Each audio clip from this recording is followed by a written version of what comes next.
The tens of thousands of Department of Defense website images have been flagged for removal due to having content that highlighted diversity, equity, or inclusion.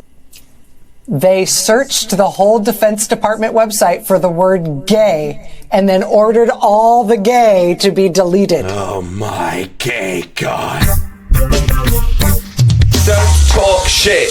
How did we as a society allow ourselves to jump the gun on flying cars? I think it's a problem. I think that there's not enough people freaking out right now that we have the flying cars and not the safety systems and not the guardrails and not the air traffic control. Really, I mean, I think the bare minimum we need is just like, you know, the operation systems, whatever the Jetsons had for everything they really go much in the lore in that show. But just something more than nothing. It's wild to me, absolutely wild. Putting flying cars that people can buy, not need to go to pilot school for, I believe, and just go. Like, we already have planes that we can't keep in the goddamn sky, and y'all are just staying quiet about these flying goddamn cars that have already caused so much of a stir up between them confused with drones and just people be brazen as f with these already. And to be honest, I don't think even the people who own the flying cars have really just like mentally adapted to the concept of an air car,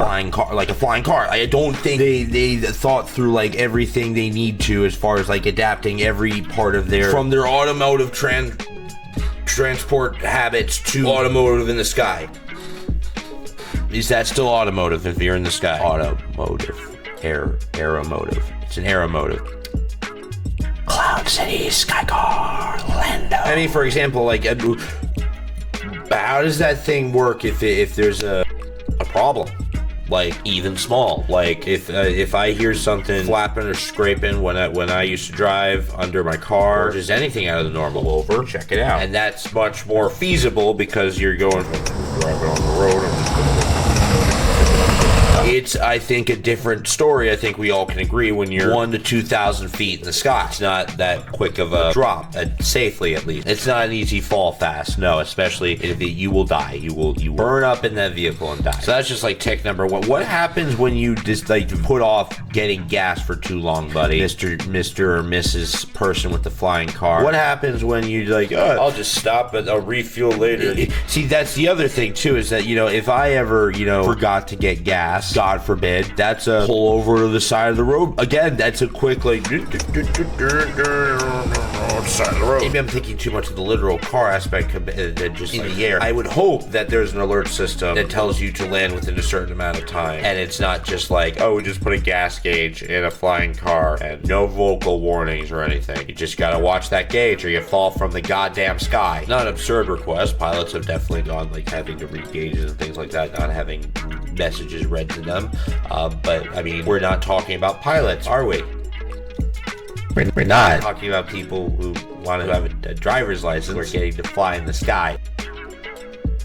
Scary. And if these flying cars do successfully integrate into our society, I mean, just think of all the weird shit you'll see around with, you know, those as an addition. First one that comes to mind for me is a car show in the sky. And no, that's not a metaphor for your grandfather dying. You wouldn't be able to get out, look at other cars. You'd have to. Can these things just hover? Like, can you park these new flying cars in the air? Just sit still and hover. It's just. So yeah, I guess they just like pull up next to each other. Like, hover car, nice hover car. That would be the car show in the sky. Disappointing. I'll tell you what, it takes solicitation to a whole new level. Yeah, I mean, think about it. You're a rich guy. You got the hover car. You got the money. You're cruising around the sky, and you look down, and you see a group of hookers walking by, and you swoop down, and you I don't know how you approach a prostitute or a hooker, but however they do that, and then they fly into the sky and get a blowjob. And Oh, what are the cops gonna do? They're gonna send a helicopter after you to stop getting head? I don't think so. Like, honestly, even if it was legitimate and I heard about officers pursuing prostitution in the sky with my taxpayer dollars, no, absolutely not. If they make it all the way to the sky to get that done, fine, let them do it. And if you think about it, these things can operate just like a regular car, so you could just, cruise down the street, pull up next to them, just be like, hey, baby, you want to join the Mile High Club? And she'll think you're stupid because that's a joke about having sex on a plane, but see you have money and get in the car, and then you'll just shoot into the sky. Probably, I wouldn't be surprised if she freaks out and dies because, like, let's be frank, like, there's a drug epidemic out there. Drugs are bad. Come to think of it, that's actually dangerous sky prostitution because that emboldens these men not to pay them, instead just push them out the window. I mean, I don't like thinking that way, but you tell me how the police would follow up on that. Like, think about it. You taking a prostitute into the sky to blow you, and you didn't feel like shelling out the $150 or whatever, and decide to push that trick out the side door. Even if there are somehow two officers just casually eating donuts and coffee and see this body fall from the sky and crash to the ground, where would they begin? Where would they begin with that investigation? I can't trust police officers to have the training to deal with a mental health crisis. I don't think they're physicists at all. So falling prostitutes is definitely something we have to be conscious of if flying cars become regularized. The other dangerous part about this is that restraining orders only go left and right. They don't go up and down. So let's just say newly divorced Tom is coming back from having a few drinks and is flying around a little buzzed, and that divorce came with a restraining order, and he can fly. So there's all sorts of problems with that. Also, hello, we've had like how many instances in our lifetime of people out of either spite, anger, grief, or whatever, driving cars through buildings and shit. So you want to put those things in the sky now.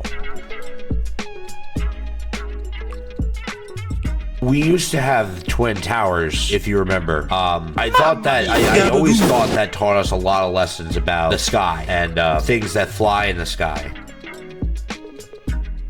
Guess not. That is an element I think we should keep our eye on. I mean, let's be honest. We live in an age where there are many more professions that are driving-based. DoorDash, Uber Eats, Postmates, Lyft, all new driving-based professions. And, within any industry, you're going to find times where you're not feeling 100%, maybe angry, a little sad, or things like that. And whether it be to their fault or not, those people usually take it out on the customer. So I can absolutely see a world where someone DoorDashes some food to someone, doesn't like the tip that they get, and decides, you know what? I've had a bad day, had a bad week, I'm not feeling great. I'm gonna fly my car into your house. And that's just wild. And one of the things that could happen because we've jumped the gun with flying cars. Right, you're talking shit. Explain yourself.